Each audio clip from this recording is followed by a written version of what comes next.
বন্ধুরা, আমার চ্যানেলে তোমাদের সকলকে স্বাগত। আজ আমি আবার চলে এসেছি নতুন আর একটি ভিডিও নিয়ে।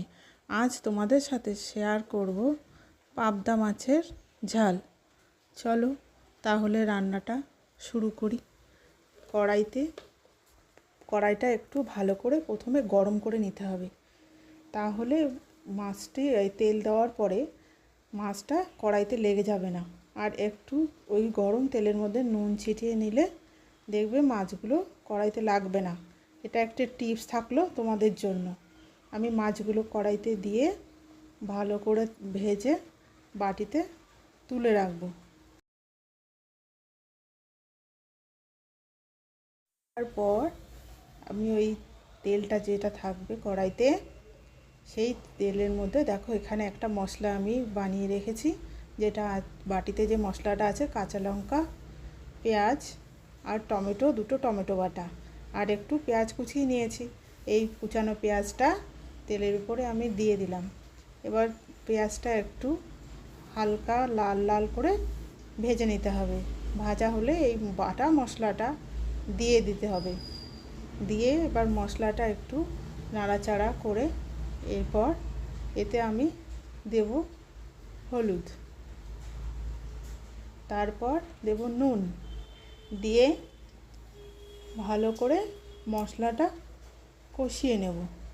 আমি কিন্তু বন্ধুরা মশলায় কখনো শুকনো লঙ্কা ব্যবহার করি না। আমি দুটো টমেটো দিয়েছি, আর তোমরা পারলে তোমাদের যদি মনে হয় যে শুকনো লঙ্কা ব্যবহার করতে পারো। আমি কখনো কালারের জন্য কাশ্মীরি লঙ্কার গুঁড়ো ব্যবহার করি, কিন্তু এখানে কোনো লঙ্কার গুঁড়ো আমি ব্যবহার করিনি। চলো, আমার মশলাটা ভালো করে কষা হয়ে গেছে। এবার আমি জল দিয়ে দিলাম।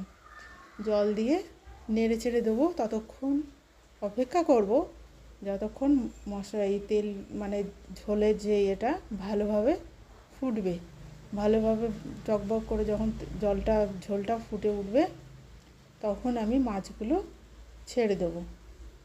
দেখো মাছগুলো আমি এর মধ্যে দিয়ে দিলাম। ঝোলটা ফুটে ওঠার পরে মাছগুলো দিয়ে আবার আমি হালকা করে একটু ঝোলগুলো যাতে মাছের মধ্যে মিশে যায়, যার জন্য চেপে চেপে একটু মাছগুলো ডুবিয়ে দিয়ে একটু মাছটা আমি ফোটাবো। ফুটিয়ে এই যে উপর থেকে 4-5টা কাঁচা লঙ্কা, গোটা কাঁচা লঙ্কা দেবো। এতে একটা সেন্টও হয় আর টেস্টও হয়। তোমরা দিতেও পারো, না দিতেও পারো, এটা তোমাদের ব্যাপার।